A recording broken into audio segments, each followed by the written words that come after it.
দেশ স্কুল প্ল্যাটফর্মে আপনাকে স্বাগতম। আপনার ওয়েবসাইট গতিশীল রাখতে ওয়েব ক্যাশ পদ্ধতি ব্যবহার করা হয়েছে, যার ফলে ডেটা সংযোজন এবং পরিবর্তন ওয়েবসাইটে অবিলম্বে কার্যকর না হয়ে বরং একটি নির্দিষ্ট সময় পর থেকে স্বয়ংক্রিয়ভাবে কার্যকর হয়।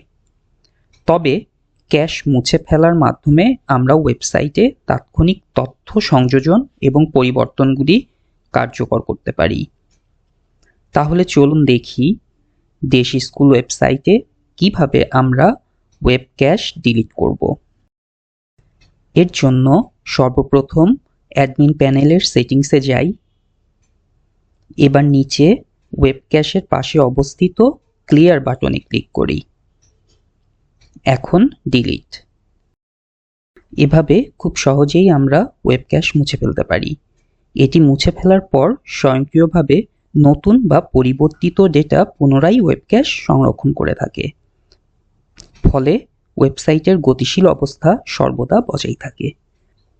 দেশ স্কুল প্ল্যাটফর্মটি ব্যবহারের জন্য আপনাকে আন্তরিক অভিনন্দন।